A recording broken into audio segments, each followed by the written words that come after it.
بسم اللہ الرحمن الرحیم۔ محترم سامعین و ناظرین، انسان جب بھی گفتگو کرے اس کو سوچ سمجھ کر گفتگو کرنی چاہیے اور اس میں غور و فکر کر کے کلمات کی ادائیگی کرے کہ بعض اوقات بندے کا بولا ہوا ایک کلمہ اس کو بہت نقصان دیتا ہے، خاص طور پر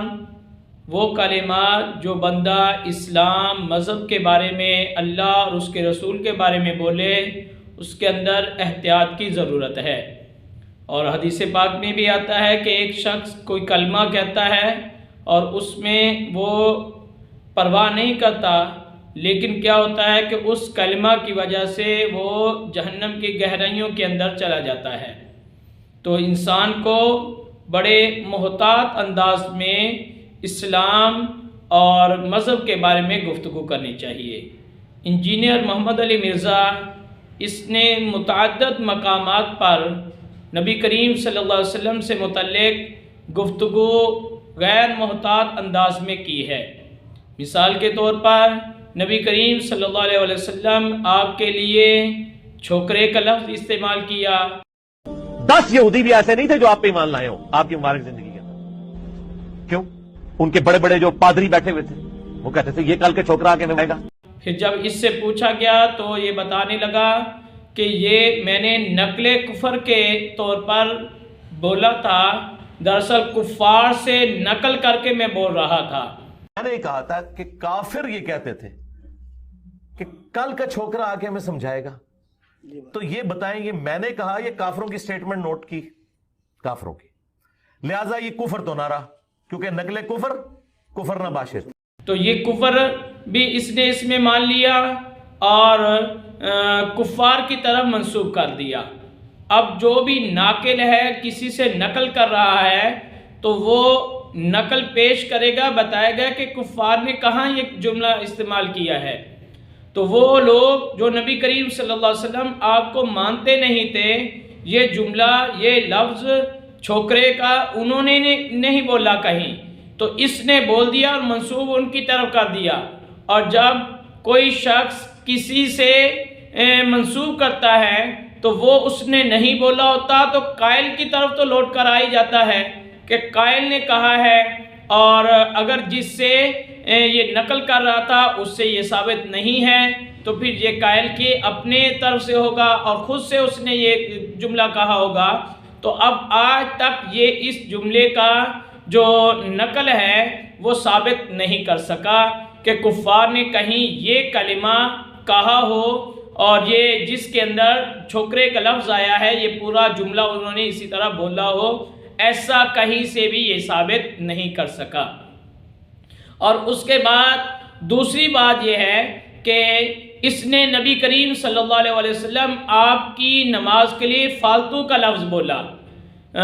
5 وقتہ جو نمازیں ہیں ان کے اندر جو سنن ہیں، سنتیں جو پڑھی جاتی ہیں ان کی نفی کرتے ہوئے اس نے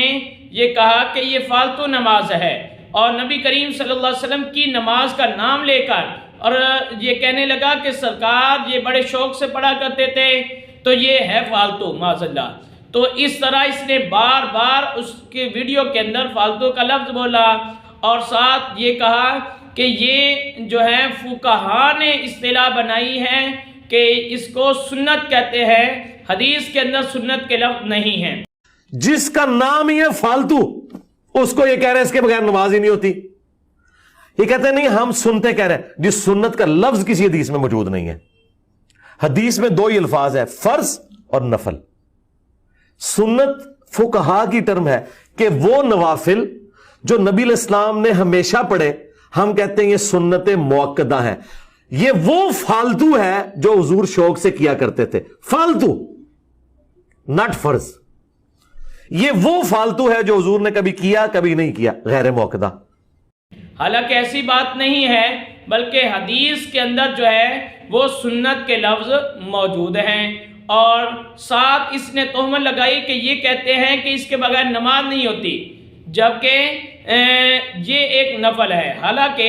وہ سنت کہا جاتا ہے تو حدیث میں سنت کے لفظ موجود ہے، اور جب سنت کہا گیا، فرض واجب نہیں کہا گیا، تو پھر خود ہی اس سے سمجھ آ رہا ہے کہ یہ سنت کے درجے میں رکھا گیا، اس کو کوئی ضروری نہیں کسی نے کہا، اس کو سنت کہا ہے، تو خود یہ لفظ ہی بتا رہا ہے کہ یہ فقہا نے اس کو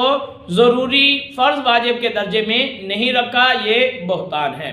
اور اس کے علاوہ بھی نبی کریم صلی اللہ علیہ وسلم آپ کے متعلق اس نے گفتگو کرتے ہوئے کہا کہ یہ نبی کریم صلی اللہ علیہ وسلم کا ایسا نہیں ہے کہ انہوں نے اللہ کا تعارف کروایا ہے۔ قد من اللہ علی المؤمنین اذ بعث فیہم رسولا، یہ اللہ کا مومنین پر احسان ہے کہ رسول ان میں آیا۔ یہ رسول کا احسان نہیں ہے کہ اس نے اللہ کا تعارف کروایا،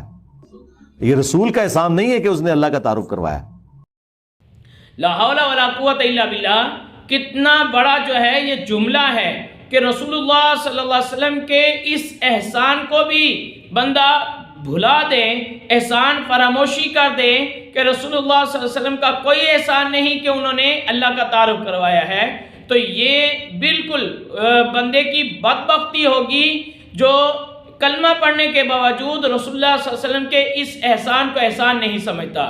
اور اس سے بڑھ کر رسول اللہ صلی اللہ علیہ وسلم آپ کی وجہ سے امت کو جو فضیلت ملی، تو اس فضیلت میں بھی نبی کریم صلی اللہ علیہ وسلم آپ کا انکار کر دیا کہ امت کو جو فضیلت ملی ہے وہ اس وجہ سے نہیں ہے کہ رسول اللہ صلی اللہ علیہ وسلم کی امت ہے، بلکہ جو ہے اس نے کہا کہ یہ انہیں نبیوں والا کام ٹرانسفر کیا گیا، تو اس کام کی وجہ سے انہیں فضیلت ملی ہے۔ اللہ تبارک و تعالیٰ نے اپنے محبوب صلی اللہ علیہ وآلہ وسلم کی امت کو جو یہ کام ٹرانسفر کیا ہے، یہ نبیوں والا کام ہے، اور اسی کام کی وجہ سے اس امت کی فضیلت ہے۔ آپ اکثر یہ سنتے ہیں نا کہ جی امت محمدیہ صلی اللہ علیہ وآلہ وسلم بڑی فضیلت والی امت ہے، تو اس کو وہ رسول اللہ کی مبارک ذات کے ساتھ ریلیٹ کرتے ہیں کہ شاید اس وجہ سے کہ نبی الاسلام کا مرتبہ بہت بلند ہے انبیاء کرام میں، اس وجہ سے نہیں ہے، اس وجہ سے نہیں ہے، اس وجہ سے نہیں ہے، اس وجہ سے ہے کہ نبی صلی اللہ علیہ وآلہ وسلم پر اللہ تعالیٰ نے ختم نبوت کر کے نبیوں والا کام نبی الاسلام کی امت کو شفٹ کر دیا۔ اصل میں یہ جو کام شفٹ ہوا ہے نا نبیوں والا، اس کی وجہ سے اس امت کا مرتبہ اگلی امتوں سے بڑھ کر ہو گیا کہ اب اندازہ لگائیں کہ نبی کریم صلی اللہ علیہ وسلم خاتم النبیین ہیں، آپ آخری نبی ہیں، اور اس وجہ سے ہمیں یہ کام سونپا گیا امر بالمعروف نہی عن المنکر کا، کہ یہ کام نبی کریم صلی اللہ علیہ وسلم کے آخری نبی ہونے کی وجہ سے ملا، تو پھر ابھی بھی انکار کرے گا آپ کی وجہ سے نہیں ہے۔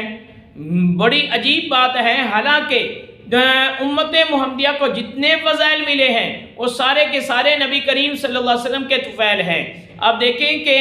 یہ امت جو ہے اس کے لیے پوری روئے زمین مسجد بنا دی گئی، وہ حدیث دیکھیں اس میں پہلے نبی کریم صلی اللہ علیہ وسلم کے لیے ہے، آپ نے فرمایا کہ میرے لیے پوری روئے زمین مسجد بنا دی گئی، تو امت کو نبی کریم صلی اللہ علیہ وسلم کی وجہ سے یہ فضیلت مل گئی۔ اب دیکھیں کہ نبی کریم صلی اللہ علیہ وسلم آپ کی وجہ سے ہمیں لیلۃ القدر کی فضیلت ملی ہے، نبی کریم صلی اللہ علیہ وسلم آپ کی امت ہونے کی وجہ سے ہم پر اسی طرح جو ہے کھلم کھلا عذاب نازل نہیں ہو رہے، تو یہ نبی کریم صلی اللہ علیہ وسلم کے طفیل ہیں۔ نبی کریم صلی اللہ علیہ وسلم آپ کی وجہ سے ہمیں جو ہے جنت کے اندر پہلے داخلہ ملے گا، تو نبی کریم صلی اللہ علیہ وسلم کی امت ہونے کی وجہ سے، اور اس دنیا کے اندر ہمارے جو اخروی معاملات ہیں ان پر پردہ رکھا گیا، ہمارے بد اعمالیوں کے باوجود ہم پر عذاب نہیں آ رہا نبی کریم صلی اللہ علیہ وسلم کی وجہ سے، اور ساتھ ساتھ یہ کہ آپ دیکھیں کہ غنیمتیں حلال کر دی گئی نبی کریم صلی اللہ علیہ وسلم کی وجہ سے۔ قربانی کا جانور پہلے امتوں میں رکھ دیا جاتا تھا، آسمان سے آگ آتی اسے جلا دیتی، اور اس سے واضح ہو جاتا کہ اس بندے کی قربانی قبول ہوئی ہے، اور جس کو نہ جلاتی اس کی قربانی قبول نہ سمجھی جاتی، لیکن ہمارے پردے رکھے گئے اور نبی کریم صلی اللہ علیہ وسلم کی وجہ سے کہ ہمارے اگر قربانی کسی کی قبول بھی نہیں ہوئی تو پھر بھی اس دنیا کے اندر اس کا پردہ رہ جاتا ہے، اور ساتھ ساتھ قربانی کے جانور سے کھانے کی بھی ہمیں اجازت مل گئی۔ تو یہ سرکار کی وجہ سے ہمیں تمام فضائل ملے ہیں، تمام خوبیوں کی یہ امت جو حامل بنتی ہے تو وہ نبی کریم صلی اللہ علیہ وسلم کی وجہ سے ہے۔ آپ دیکھیں کہ اس امت کی فضیلت، اس کا مرکز، اس کی اصل نبی کریم صلی اللہ علیہ وسلم کی ذات اقدس ہے، اور یہ وہ شخص ہے کہ جو نبی کریم صلی اللہ علیہ وسلم کی احسان فراموشی کرتے ہوئے آپ کی وجہ سے ملنے والے فضائل اس میں آپ کا انکار کر دیا، آپ کے احسان کا انکار کر دیا، آپ کی نماز کو معاذ اللہ فالتو کہہ دیا اور آپ کے لیے چھکرے کا لفظ استعمال کر دیا، تو یہ ساری چیزیں غیر محتاط طریقے پر ہیں۔ اسے غور کرنا چاہیے کہ یہ کلام اس کو کس طرف لے جا رہا ہے۔